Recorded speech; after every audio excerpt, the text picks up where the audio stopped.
Hey guys, welcome back to the hobby room where once again we're in the white room.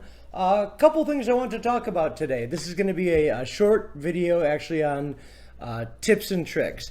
First of all, I have to apologize for all this. I'm getting ready to cut my hair and shave my beard, and I just wanted to give myself as much material to work with as possible.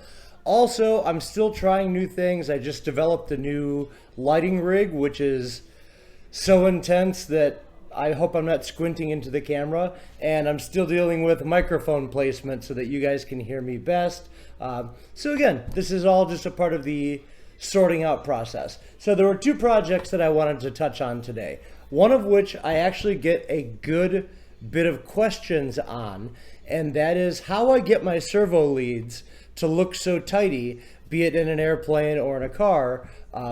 I've received a couple questions, and I appreciate the compliments, guys. So what I did is I went down and I grabbed just a junk servo, and this is Hexamtronic. Yeah, don't know what this is. Never going in an airplane of mine, but I thought it would illustrate the point. So we have a standard servo lead here. Oh, I'm going to interrupt.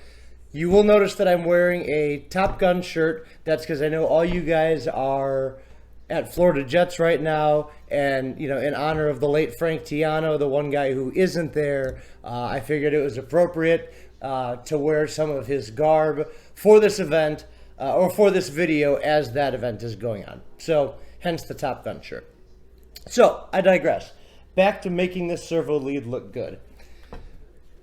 Guys, this is so simple. Here's what I do. I take myself a nice long screwdriver and I start at the base of the servo.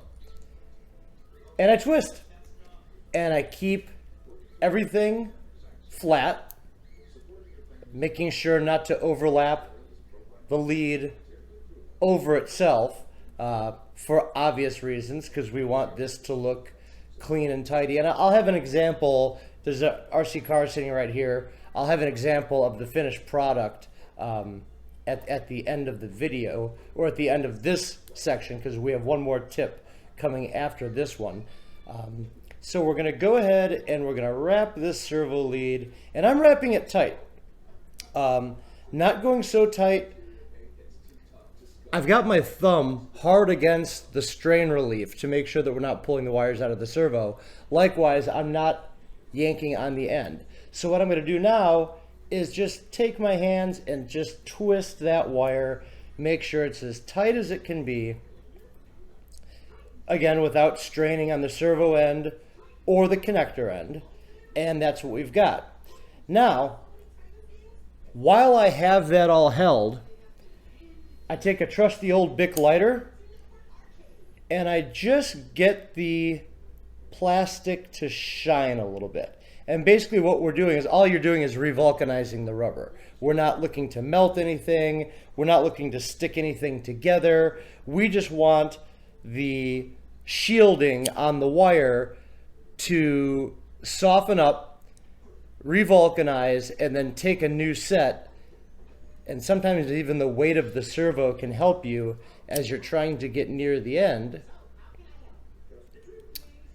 And I usually quit as soon as I see a shine. And then I wait. Give it a second to cool off, because you don't want to, if you let it go now, that memory is just going to spring right back. And what we're trying to do is take the memory out of that servo wire. So I'm going to stop on this one now. It's cool enough. And I'm going to go ahead and let go of the servo lead end, slide it off. And now what we have is a servo with a nice curly Q lead on it. Seems simple, but guys, when you're setting up a clean build, and here's a clean build that I'm about to start. When you're setting up a clean build, this one's getting ready for its receiver, that just tends to have a much tidier look than servo wires running about, or we've all wrapped them around our finger and then doubled them over and put a zip tie around it and clipped it, then tried to zip tie that to something. This just nets a better result. And you can see there's a good amount of spring to this. And again, that's because we re-vulcanized that rubber and let it cool all the way down. We haven't damaged the lead. We didn't put so much heat into it that we're worried about the copper core jumping from one side to the next. We just warmed it up and just let it cool down. So that's tip one. Tip two, you guys know I've really gotten into this RC car thing, and part of that involves modification. Now, in a lot of the modifications that you can purchase nowadays, they're 3D printed, and there's a lot of nylon stuff, and a lot of the materials that they're using, the stronger of the materials are white in color. Well, I'm a Tamiya guy. I'm a bit of a Tamiya purist, so that doesn't fly with me. So actually what I've got here is a set of uprights that I just recently purchased. They're not from Shapeways, so you'll get my black shirt out of the equation, that I just recently purchased, and these were of course white. But what I tried was a couple of our old go-tos. ritdye, McCormick food coloring, and this product, I'll admit, I know nothing about, Alumalite black dye. So I actually, this didn't work at all.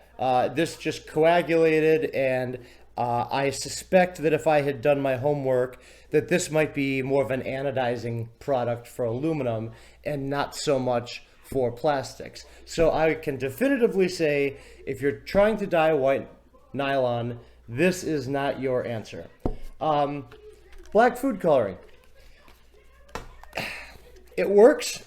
It can put a tint into it over time, and that will happen. But again, this is not the most cost effective. We're not talking about expensive stuff here, guys. This is, grocery store stuff, with the exception of this, which comes from obviously a craft store. And then you've got Old Faithful.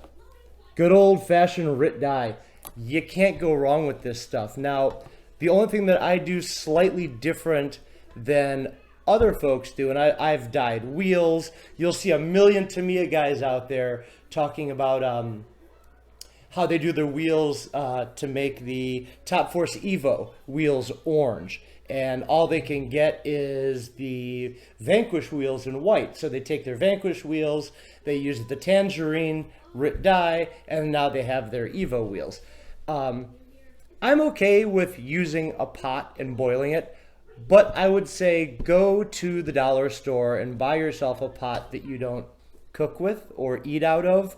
Maybe it's just me, but that's, kind of how I feel about it. The way I did these two little guys was actually in a Pyrex jug in the microwave. I set these guys in the Pyrex. That one actually got the graphite color. So just again, to show you, that's Rit's graphite color, because I felt it was just a bit more natural than all the way black. And I dropped it in the microwave, popped it in for about 30 seconds. It had just started to simmer, let it shut off, and left it. Then about a half an hour later, I walked back up to the microwave, beep, beep, beep, 30 seconds, start, left it. And once it beeped, I gave it another 30 minutes and did it again. And by the time I was done pouring everything out, I had these, beautiful graphite black 3D printed pieces that I can now put on the car. And what's most important to me is it doesn't look like an aftermarket part. Being a Tamiya purist, this is actually an upright for the Monster Beetle and or the Blackfoot. And it corrects that toe issue that they have. But you can do this on your servo horns for your model airplane, your white nylon Futaba servo horns. This stuff works just the same on that. But again, I like stuff to look stock and OE, and sometimes a glaring white piece of nylon tends to cheapen the look of a build. So that's it, guys. Nice curly servo wires. Your parts dyed nicely. Again, go to the local grocery, pick up your ritdye, Walmart, Publix, Target, Jewel Osco, Walgreens. Pretty much everybody has a rack of ritdye. So I hope those were 2 tips that helped. Give me some feedback on the lighting and the sound, because again, I'm looking into 4 times the lighting that I've ever had on the channel, and hopefully it nets a better result and, you know, helps you guys to see the little details and intricacies and creates a better product for you. So comment down below what you think, and I look forward to seeing you guys on the next episode. Have a great day. Remember guys, if you enjoyed this video, like, subscribe, and smash that notification bell so that I can keep getting great content out to you.